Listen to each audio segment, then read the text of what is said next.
एक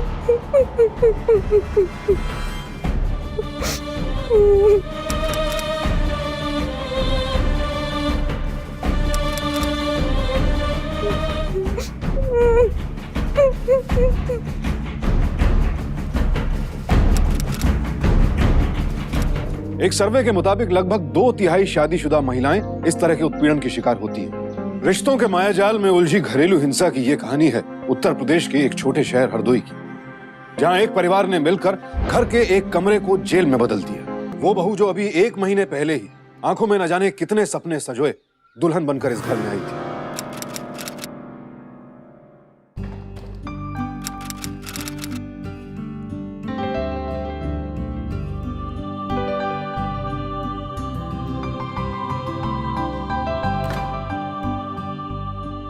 तो ये है तुम्हारा और हमारे लल्ला जी का कमरा।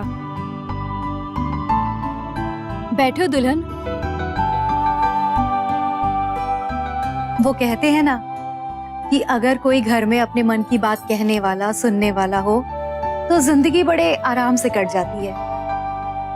औरों का तो पता नहीं, पर हाँ, तुम अपने मन की बात मुझसे जरूर कह सकती हो, है ना?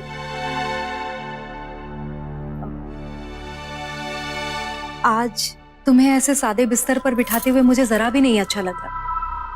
पर अब लल्ला जी को कौन समझाए? कहते हैं कि मुझे ये फालतू के चोचले बिल्कुल पसंद नहीं।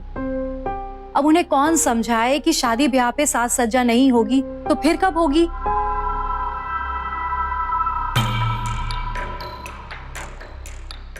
भाभी, पापा ने बताया हमें आपके बारे में। आपके साथ अच्छा नहीं हुआ। दुल्हन, किस्मत का लिखा कौन टाल सकता है? अब नसीब में जो लिखा के आए हैं वो तो होना ही है। खैर, तुम इन सब की चिंता छोड़ो, आज तो तुम्हारे सपनों की रात है, उसकी चिंता करो, है ना? बड़ी जल्दी में लग रहे हो लल्ला जी। हाँ,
उठ गए लल्ला जी?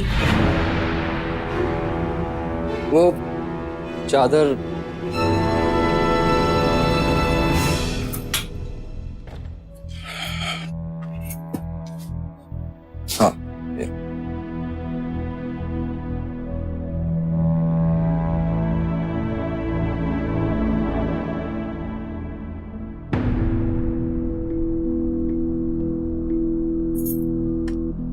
हाँ, सॉरी भाभी, वो टाइम का पता ही नहीं चला। अरे नई नवेली दुल्हन हो लल्ली, आज तो कितनी भी देर करती ना तो कुछ ना कहती तुम्हें। भाभी आप जाइए, इनका सामान हम दे देंगे इन्हें। हाँ हाँ, अब लल्ला जी का सारा काम तुम्हें ही तो करना है। कब कैसे क्या करना है तुम्हें मैं सब कुछ सिखा दूंगी। तुमसे बड़ी हूँ घर में, और अब जब तुम आ गई हो तो मुझे भी तो आराम करना चाहिए, क्यों?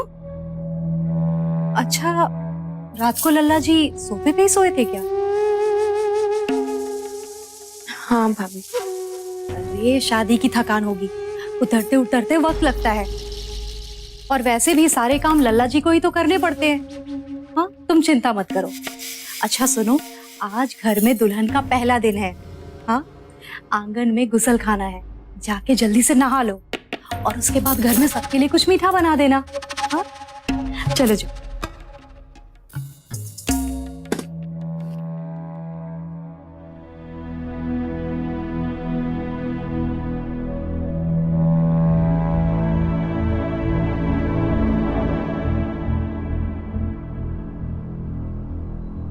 अरे लल्ला जी रुको।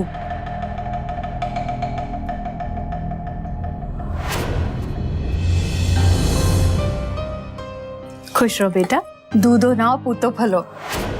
भाभी मैं जल्दी से खीर बना के लाती हूँ। खीर तो मैंने बना दी है दुल्हन। वो लल्ला को जल्दी निकलना था ना, तुम बस एक काम करो, तुम सबको मीठा खिलाने की रस्म पूरी कर दो बस।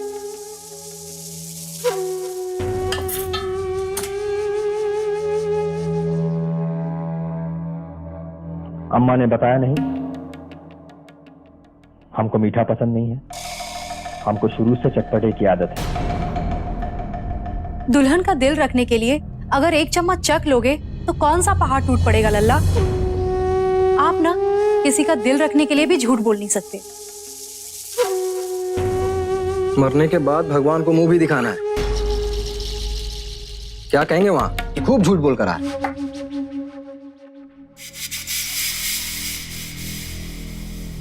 चलते हैं।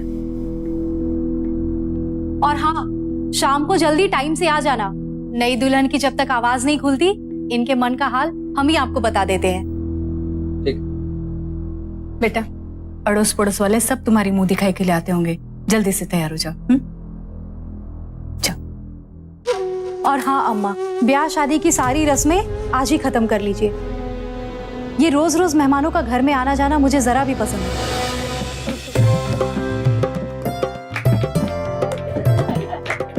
अम्मा जी नमस्ते। चला मैं भी तो देखूं अपनी छोटी भाभी को। अरे वाह अम्मा जी, आपकी छोटी बहू तो बड़ी भाभी से भी बहुत सुंदर है, और मैंने सुना है कि पढ़ी लिखी बहुत है। ये अच्छे से संभालेगी आपके घर परिवार को।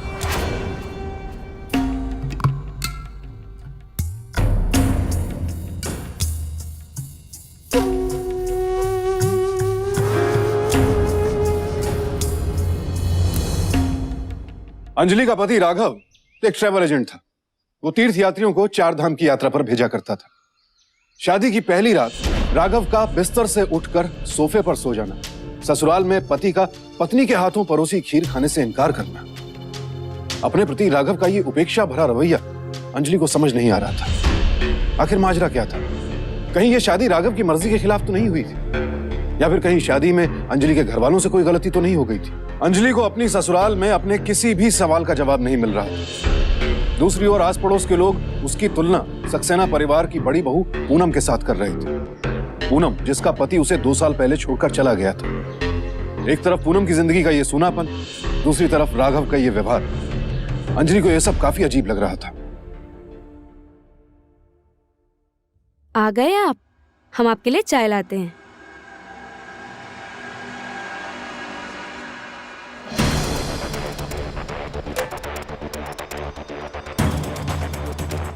चाय।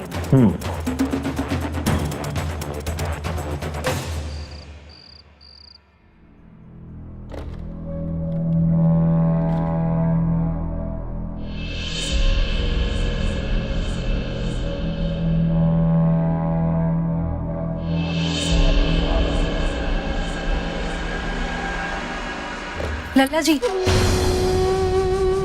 आपके दफ्तर से फोन है किसी का। अच्छा।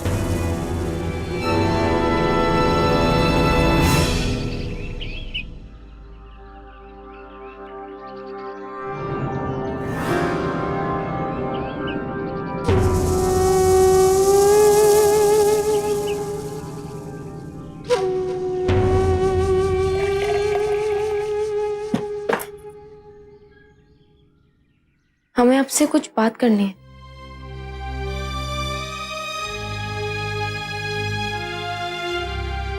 हमसे कोई गलती हुई है क्या?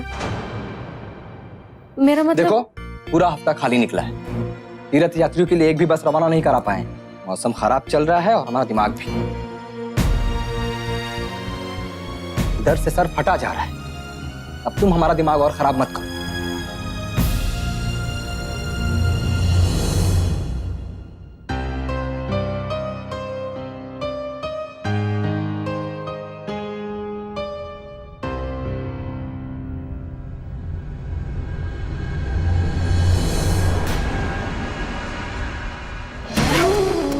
ये मैं कर रही हूँ। तुम जाके खाना बना लो दुल्हन। वैसे भी लल्ला ने दोपहर से कुछ भी नहीं खाया है।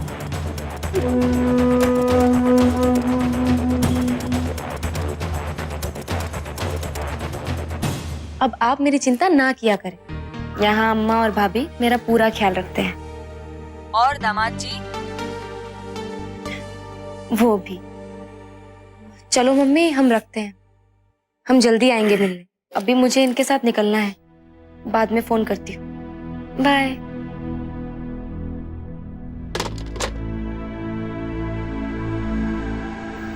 पानी रख दो। हम तैयार हैं, चले? कहाँ? शादी को 2 हफ्ते हो गए हैं लल्ला जी, और आप दुल्हन को कहीं घुमाने भी नहीं ले गए। हर रोज घर में बंद संवर कर बैठे रहने का क्या मतलब है? आज दुल्हन को अपने साथ लेकर जाइए और कहीं घुमा कर लाइए। दुल्हन को हम ही ने कहा था तैयार होने के लिए। बेचारी जब से शादी करके आई है घर के कामों में ही लगी रहती है। काम धंधा छोड़कर हमारे पास इन्हें घुमाने का समय नहीं है। काम तो आप रोज ही करते हो लल्ला जी, लेकिन दुल्हन को समय देना भी तो आप ही का फर्ज है ना। तो ठीक है, आप कहती हैं तो इन्हें घुमाने का फर्ज पूरा कर लेते हैं, लेकिन कल से कमाने के लिए हमारी जगह इन्हें काम पे भेजिएगा। और अगर बिजनेस के काम में कुछ गड़बड़ी हुई ना तो होने दीजिए। चलिए। अरे हमें क्या पता था लल्ला जी कि इतने कामों में व्यस्त हो। अगर ऐसा है तो आप दुल्हन को क्या घुमाने ले जाओगे? आप रहने दो, अपना काम करो। अम्मा आप अपने साथ अपनी दुल्हन को भी लेके जाओ ना घुमाने के लिए। बेचारी हमारे कहने से ही लल्ला जी के साथ जाने को तैयार हुई थी। पर बेटा मैं तो मंदिर जा रही हूँ। तो क्या हुआ अम्मा जी, बहू को भी अपने साथ लेकर जाओ। आपके साथ जाएगी तो उसका दिल भी लग जाएगा और आस पड़ोस वालों से मुलाकात भी हो जाएगी। दुल्हन तुम अम्मा जी के साथ जाओ, और हाँ, घर की और खाने पीने की चिंता बिल्कुल मत करना, वो सब मैं संभाल लूंगी।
क्या बात है दुल्हन, कुछ परेशान दिखाई दे रही हो? लल्ला जी ने कुछ कहा क्या?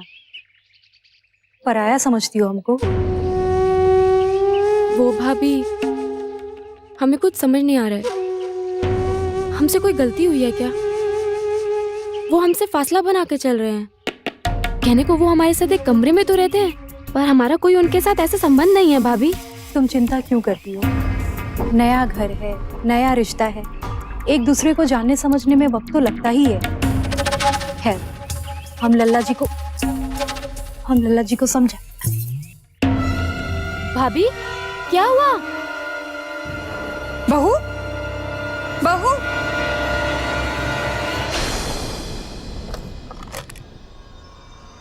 आराम करो, आजा बेटा। मैंने डॉक्टर को फोन कर दिया है, वो आ रही है। ठीक है, आजा। अम्मा, पर भाभी को अचानक हुआ क्या?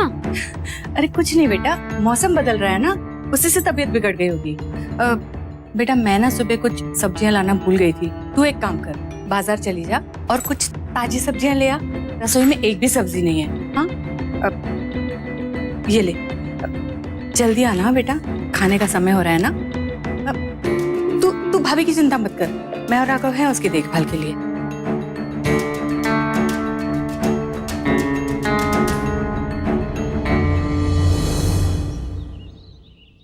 देखिए घबराने की कोई बात नहीं, ऐसी हालत में कभी कभी वीकनेस की वजह से थोड़े बहुत चक्कर सा हो जाता है। बाकी इनके खाने पीने पर ध्यान दीजिए और कोई दिक्कत हो तो मुझे फोन कर दीजिए। चिंता की कोई बात नहीं, अभी इनकी डिलीवरी में 5 महीने बाकी है। धन्यवाद डॉक्टर। चलती।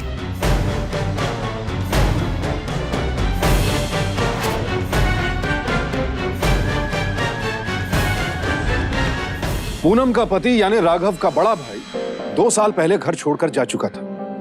फिर अचानक पूनम का गर्भवती होना चौंकाने वाली बात थी। कौन था इस बच्चे का पिता? क्या वाकई पूनम के साथ कोई हादसा हुआ था या फिर बात कुछ और थी जिसे राघव और उसकी माँ अंजलि और समाज से छिपा रहे थे?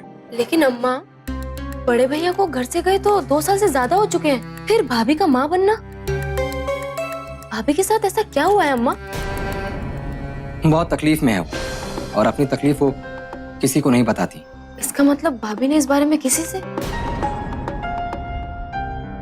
भाभी मुझसे कुछ नहीं छुपाती। मैं उनसे एक बार बात करके देखती हूँ कि उनके साथ हुआ क्या है।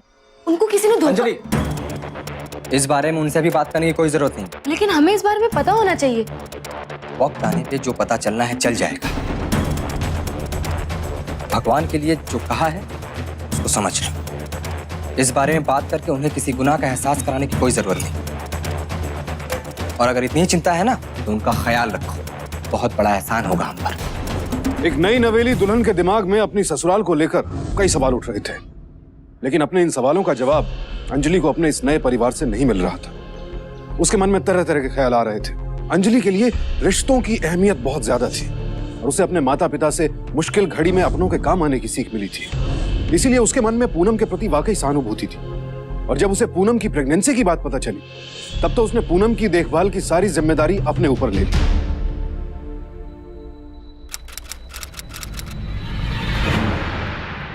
भाभी को यहाँ लाना था, आप मुझे कह देते।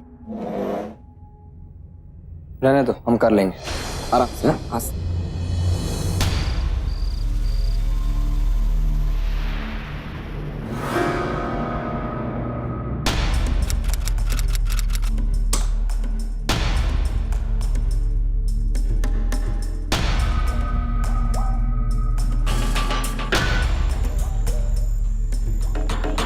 हमारा यकीन करो, बहुत जल्द सब ठीक हो जाए।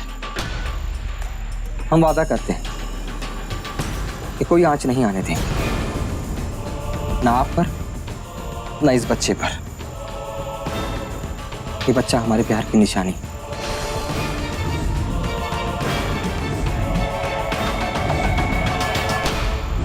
पूनम गर्भवती है इस बात से तो अंजलि चिंतित थी ही, लेकिन जब उसे यह पता चला कि यह बच्चा किसी और का नहीं स्वयं उसके पति का है तो इस बात ने उसे हिलाकर रख दिया। अपनी जबान पे लगाम दो। हमने कोई गुनाह नहीं किया है, हम प्यार करते हैं एक दूसरे से। एक दूसरे से प्यार करते तो मेरी जिंदगी दांव पे क्यों लगाई? क्यों लाए मुझे इस घर में दुल्हन बनाकर? क्यों लाए आप दोनों अपने प्यार के बीच में? मुझे बोलिए, जवाब दीजिए। जवाब चाहिए तो सुनो, हम तुम्हें इस घर में इसलिए लेकर आए ताकि इस घर की बात घर में ही रह जाए। ये बच्चा हम दोनों का है और हमने तुमसे इसलिए शादी की ताकि इस बच्चे को समाज मेरे और तुम्हारे बच्चे के रूप में देखे। हम नहीं चाहते कि ये समाज हमारे रिश्ते के बारे में तरह तरह की बातें करे, हमारे परिवार पर उंगली उठाए। इसीलिए हमने तुमसे शादी की। तो आखिर उस सच से पर्दा उठ ही गया जिससे इस घर की बहू के अलावा पूरा परिवार वाकिफ था। अंजलि गरीब परिवार से जरूर थी लेकिन कमजोर नहीं थी, पढ़ी लिखी और बेहद खुददार लड़की थी। उसे अपने परिवार से सच के लिए जीने और लड़ने के संस्कार मिले थे। पूरे परिवार ने मिलकर मुझे धोखा दिया है। हमें नहीं रहना यहाँ। हमने कभी नहीं सोचा था कि हमें इस परिवार में सिर्फ नाम के लिए दुल्हन बना के लाया गया है। अपने पाप को छुपाने के लिए मुझसे रिश्ता जोड़ा गया है। इस अन्याय के खिलाफ मैं चुप बैठने वालों में से नहीं हूँ। कल सुबह तक सबको पता चल जाएगा कि इस घर में क्या घुल खिलाए जा रहे हैं। मैं पुलिस स्टेशन जाऊंगी, कोर्ट जाऊंगी, चुप नहीं बैठूंगी। समझाने के बावजूद भी लल्ला जी की बात तुम्हें समझ में नहीं आ रही है। हंगामा करोगी, सबको बताओगी कि सच्चाई क्या है। लल्ला जी और इनके परिवार को बदनाम करके ही दम लोगी। हम कुछ बोल नहीं रहे हैं तो क्या लगता है तुम्हें कि हम डर गए हैं? एनसीआरबी के आंकड़ों के अनुसार सन 2009 से 2011 के बीच औरतों पर होने वाले जुल्म और हिंसा के सबसे ज्यादा मामले उत्तर प्रदेश में दर्ज किए गए। अपनी भाभी के साथ नाजायज रिश्ता कायम किया अंजलि के पति राघव ने, और उन दोनों के किए की सजा भुगतनी पड़ रही थी अंजलि को। हेलो, मैं अंजलि का पापा बोल रहा हूँ बेटा। बाबूजी अभी हम आपके बारे में ही सोच रहे थे। बहुत लंबी उम्र है आपकी। हम तो तुम्हें रोज याद करते हैं बेटा। कई दिनों से अंजलि से बात भी नहीं हुई है। लगता है ससुराल जाकर मैके को तो बिल्कुल भूल ही गई है। कैसी बात कर रहे हैं बाबूजी? भला अपने माँ बाप को भी कोई भूल सकता है क्या? अंजलि को लेकर हम आपसे मिलने खुद आएंगे। हाँ, लेकिन जरा बात तो कराओ उससे बेटा। बाबूजी वो घर पे होती तो अभी आपसे ही बात कर रही होती।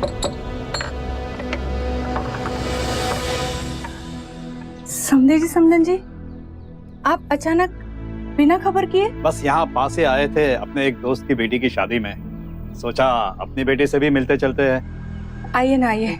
राघव बेटा, बहू के मम्मी पापा आए हैं। राम बाबूजी। जीते रहो बेटा। मैं चाय बना के लाती हूँ। समधन जी, आप जानते हैं कि हम बैठ के घर का कुछ खाते नहीं, और दो बहू होते हुए आप चाय बनाने को जाओगे? अंजलि कहाँ है? आपने एक बार अगर फोन कर दिया होता ना तो मैं अंजलि को रोक लेता। वो भाभी के साथ बाजार गई। बेटा कुछ नहीं, वो बिल्ली फिर कमरे में घुस गई होगी, उसी ने कुछ तोड़ा होगा। हाँ, मैं देखता हूँ। हाँ। अच्छा बेटा, हम चलते हैं। पर चाय तो ले लेते। नहीं, आज नहीं, फिर कभी। अगली बार बता के आएंगे।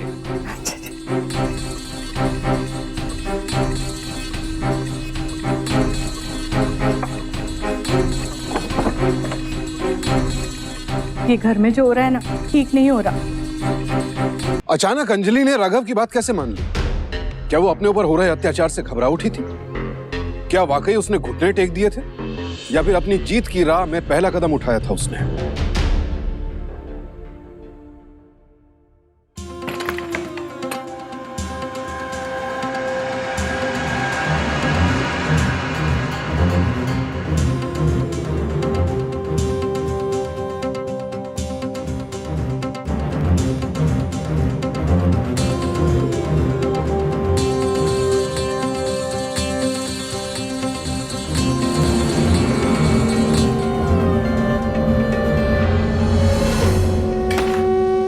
भाभी, आप चेहरा कैसा पीला लग रहा है आपका? तबीयत तो ठीक है ना? पता नहीं, तबीयत कुछ ठीक नहीं लग रही है। अजीब सी घबराहट महसूस हो रही है, दिल बैठा जा रहा है। तुमने दवाइयाँ नहीं ली होगी। दवा खा लो और आराम करो, सुबह तक सब ठीक हो जाए। हम कहीं भागे नहीं जा रहे हैं, लेकिन इस वक्त भाभी को आपकी जरूरत है। आप उनके साथ जाइए। चलो।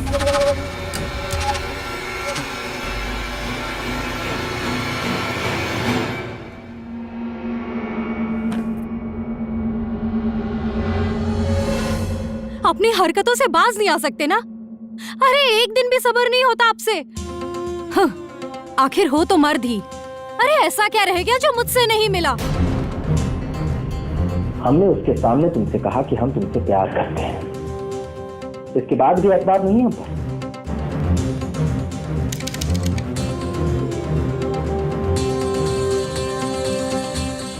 और क्या कहें, मर्द है सब्र नहीं होता।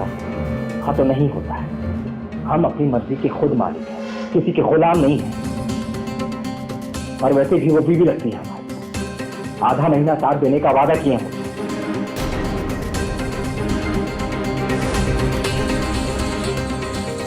हमारे इतना करने के बाद भी अगर तुम्हें असुरक्षा हो रही है तो तुम्हें जो करना है वो तुम करो, और जो मुझे करना है वो हम करेंगे। अब लल्ला जी पे इतना भी हक नहीं रहा हमारा। तुम्हारे सिवा हमारा है ही कौन?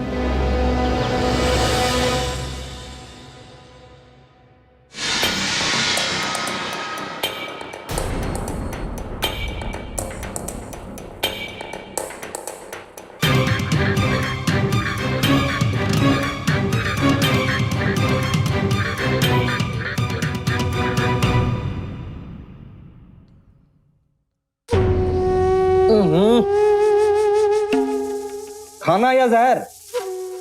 खाना तो मैंने बनाया है। आज के बाद खाना अंजलि बनाएगी।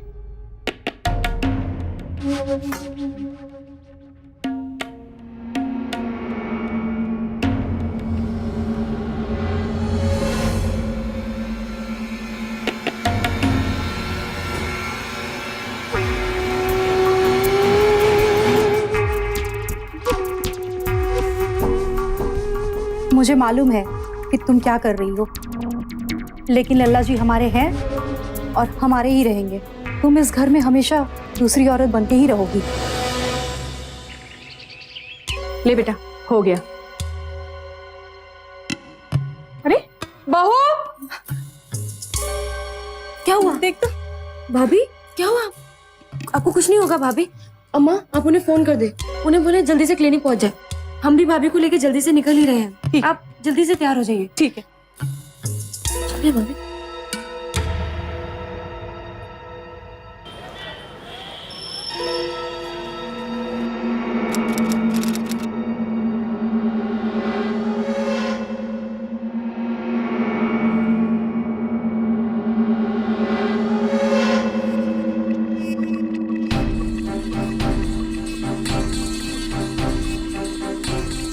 दोपहर को खाना खाया था? नहीं। खाना नहीं खाया? डॉक्टर, कैसी तबीयत इनकी? वैसे चिंता करने की कोई बात नहीं, अब नॉर्मल। ऐसी हालत में ये सब कुछ होता है। और आज दोपहर को इन्होंने खाना ही नहीं खाया। प्लीज इनके खाने पीने का खास ख्याल कीजिए। मैं दवाई लिख के देती हूँ। हाँ। अम्मा अंजलि कहाँ है? वही तो हमें लाई थी बेटा, दिखाई नहीं दे रही। मौका देख के निकल ली। पर आप चिंता ना करें, भाग के जाएगी कहाँ? आप इन्हें लेके घर जाइए, हम उसे लेकर आते हैं। आराम से।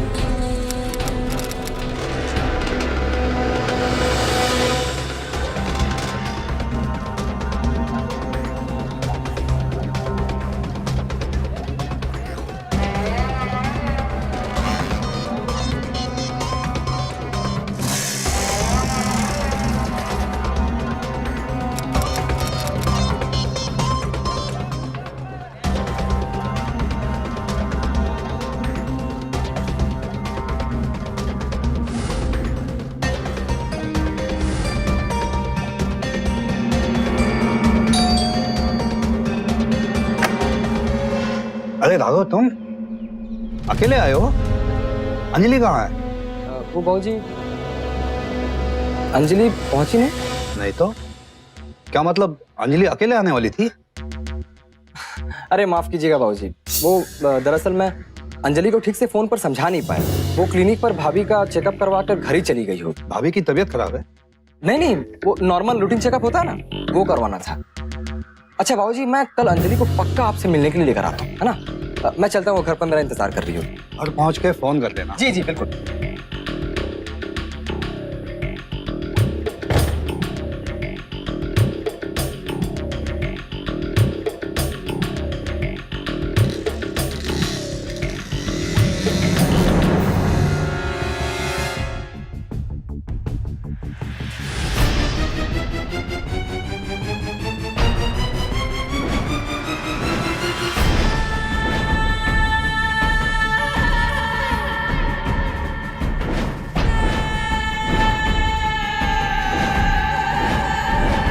इतने कम समय में तेरे साथ उस घर में इतना कुछ हुआ, तूने हमको बताया तक नहीं।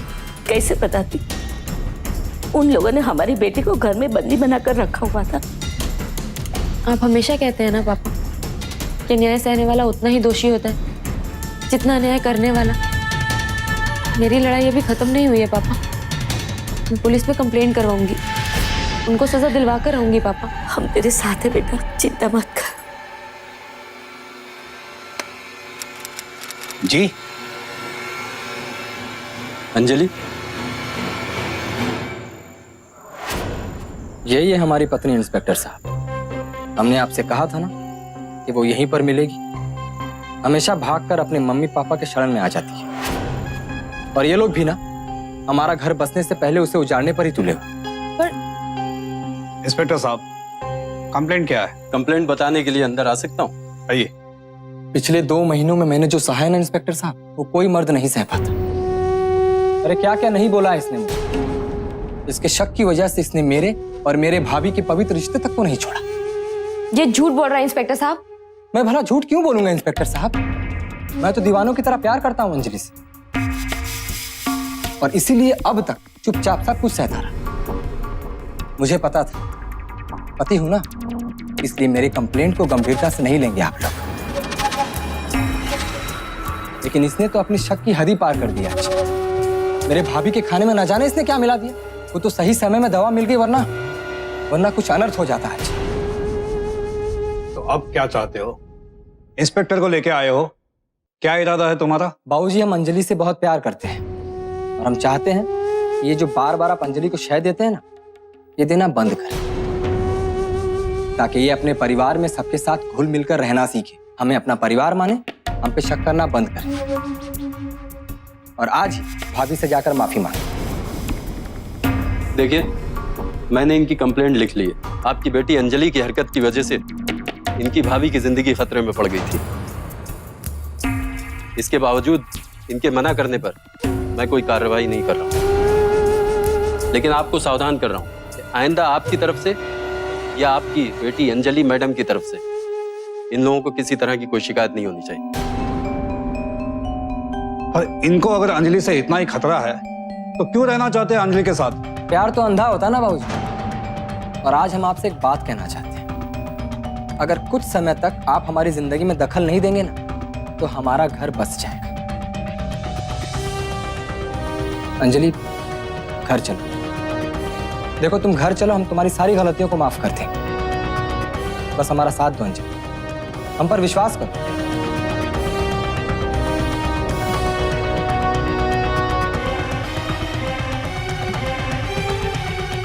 ठीक है, हम आपके साथ चलेंगे, लेकिन इंस्पेक्टर साहब, हम आपसे विनती करते हैं कि आप हमारे साथ चलें। आपके सामने ही माफी मांगी जाएगी, ताकि इनको आगे कोई कंप्लेंट का मौका ना मिले। ठीक है, चलिए चलिए। तूने आज जो किया वो लल्ला जी ने तो माफ कर दिया, मगर मैं कभी माफ नहीं कर सकती। अरे तेरी वजह से आज इस घर में पुलिस तक आ गई। शर्म नहीं आई तुझे?